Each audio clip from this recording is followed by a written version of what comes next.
अस्सलामु अलैकुम वरहमतुल्लाहि वबरकातुहू।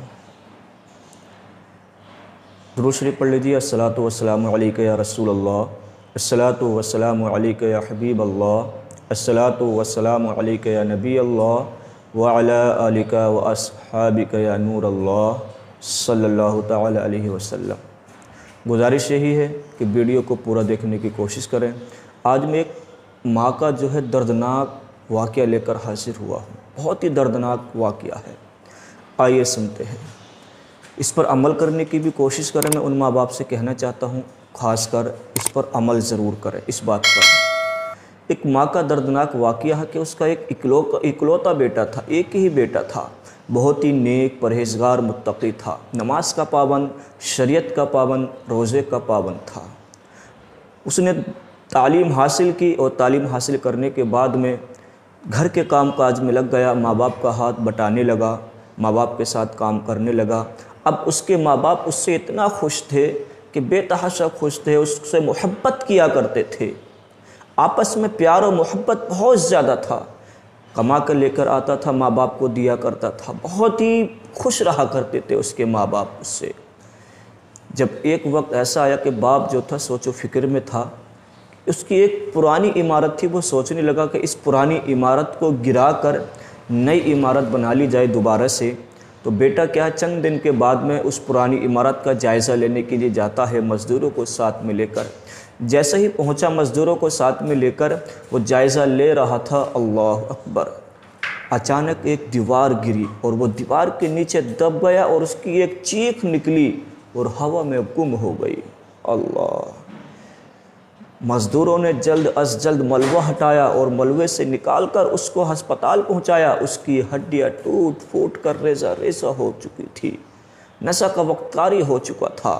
उसकी खबर ये घर तक पहुंच गई। जैसे माँ बाप तक पहुंची, माँ बाप की ममता तड़प गई, चीखें मारने लगे। अल्लाह अकबर! माँ को बेटे का दुख तो अलग था, मगर उसको एक बात सता रही थी।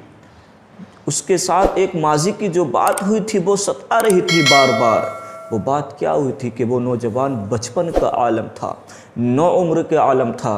उस बच्चे से नौ उम्र के आलम में एक शीशे का डेकोरेशन, एक पीस जो था, कीमती पीस था डेकोरेशन का, वो गिर जाता और वो टूट फूट कर फना हो जाता है। अब उसकी आवाज़ सुनकर माँ दौड़ी दौड़ी आती है। जैसे ही दौड़ी दौड़ी माँ आई और देखा तो माँ ने आओ देखा ना ताऊ देखा। बच्चे से कहने लगी, अल्लाह करे कि तेरी भी हड्डी टूट फूट कर तबाह हो जाए, बर्बाद हो जाए, रेज़ा रेज़ा हो जाए। अल्लाह अकबर! ये बात उसको बार बार माजी की सता रही थी। अब वो माँ, बूढ़ी माँ, अस्पताल पहुंचती है अपने बेटे के पास में और पहुंचने के बाद अपने बच्चे का सिरहाने बैठ जाती है और बैठने के बाद अपना हाथ जो है बच्चे के सर के नीचे लगाती है और कहती है, बेटा अगर तू चाहे तो मेरे घर के सारे बर्तन तोड़ फोड़ कर दे, जितने कीमती कीमती बर्तन हैं शीशे के सब तोड़ फोड़ कर दे, मैं तुझसे कुछ नहीं कहूँगी, मगर तू इस तरीके से मुझे छोड़ कर ना जा, मुझे इस तरीके से तू छोड़ कर ना जा। इस वाक़ये से हमें पता ये चला कि माँ ने बद्दुआ दी थी बचपने में और ये बद्दुआ जो लगी है उस नौजवान को जवानी में आकर लगी। मैं उन माँ बापों से गुजारिश करता हूँ, खुदा के लिए अपने बच्चे को बार बार बात बात पर ना टोका करें, बात बात पर बद्दुआ ना किया करें कि तेरे साथ ऐसा हो जाए, तेरे साथ वैसा हो जाए, तू हमें नहीं देखता है, तू तबाह बर्बाद हो जाए। खुदा ना करे कि 24 घंटे में एक वक्त ऐसा आता है जिसमें दुआ की मकबूलियत का सबब होता है, दुआ की कबूलियत का सबब बनता है, यानी कि दुआ कबूल होती है उस वक्त में। और जिस वक्त तुम अपने बेटे को अगर बद्दुआ दे रही हो और खुदा ना करे वो दुआ को हो वक्त, जो वक्त जिस वक्त में आप बद्दुआ दे रही हैं वो कबूलियत का वक्त हुआ, तो ना आपका बेटा दुनिया का रहेगा ना आखिरत का रहेगा।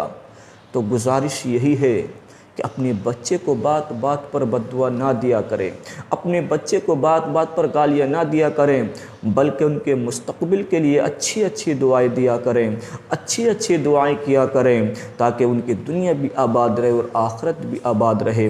गुजारिश है कि ये इसको आगे तक भी शेयर करने की कोशिश करें ताकि दूसरे इस्लामी भाई भी इस पर अमल करने की कोशिश करें। अस्सलामु अलैकुम व रहमतुल्लाहि व बरकातहू।